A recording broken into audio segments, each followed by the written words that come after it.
Welcome to livingpianos.com. Robert Estrin here with the question, why can't you buy a piano online? Now you might think that's a really strange thing coming from me because I talk about Living Pianos, the world's first online piano store, started in 2006, but for the most part, you can't buy a piano online. Let me explain to you what I mean by this, and really Living Pianos is one of the exceptions to this rule.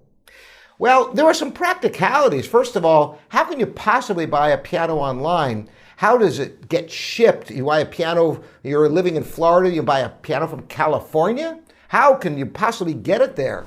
Who's going to tune it? So there's the practical element, but there's much more to it than that. There's actually an old business model that is still prevalent in the piano industry. It's one of the last industries with this model of protected territories. So that's why you can't really shop for a piano the way you can other things. For example, you go on Google or Amazon and you're looking for a camera or, well, cameras not so much anymore, unless you're a professional, because we all carry these phones that have such great cameras. But almost anything you want to buy, you go and you compare about a dozen different prices like that. You find the cheapest one and you buy it and you're done. Well, of course, pianos do have the element that every piano is unique, so that's one aspect. But you can't really shop for pianos online that same way. And the reason is that the agreement that the manufacturers and distributors have with dealers is protected territories where they can only sell within a certain geographical area, and they cannot sell outside of that area.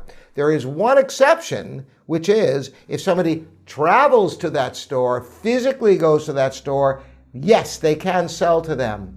But if somebody calls on the phone, let's say you're shopping locally for a Yamaha, and you think, oh, and they go in there and they shoot you a price. You wonder, what if that's a good price? So you call another Yamaha store.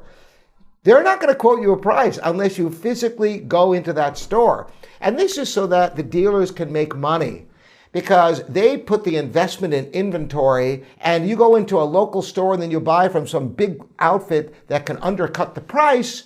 They feel it's not fair to the local dealer who's stocking the inventory and tuning and delivering and all of that. But you know what?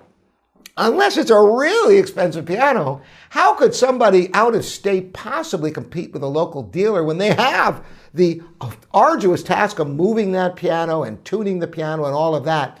So really, it shouldn't be such an issue.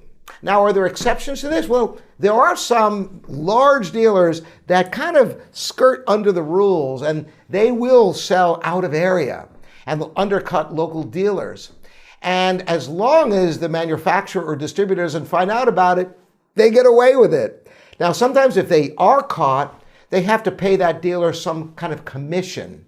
And the dealers, even the manufacturers or distributors, even though they're not supposed to let this go, if their dealers are big enough, they look the other way and let this kind of ride as long as they pay something to the local dealer, which is kind of skirts the dealer agreement. But what is the big exception that Living Pianos has based our business model on all these years as the world's first online piano store? Used pianos. Boom! Nobody can tell you that you can't sell a used piano across the country.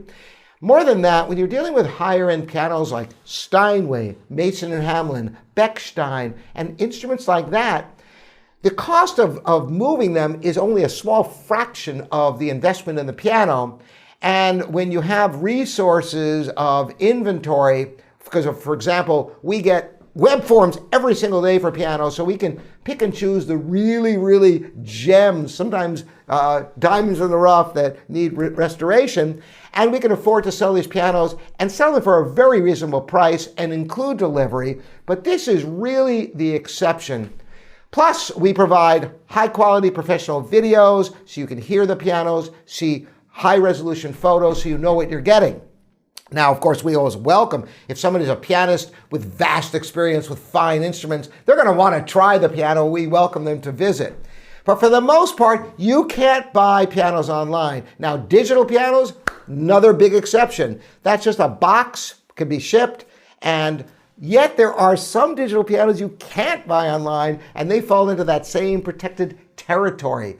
So there's two different categories of digital pianos. Those that are what are called MI, or musical instruments, that are sold in places like Guitar Center and Sweetwater.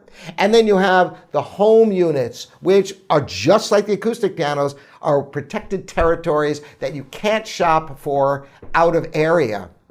So that's the long and short of it. And I was wondering what you think about this and what your opinion about this idea of protected territories. Do you think this is a good thing to protect these dealers so they can afford to stock these instruments so you have local dealers? Or do you think that it's not fair that you should be able to shop anywhere you want and get the best price you can on a piano? Let's get a discussion going here at livingpianos.com. I don't really have a horse in this race. We sell primarily used pianos.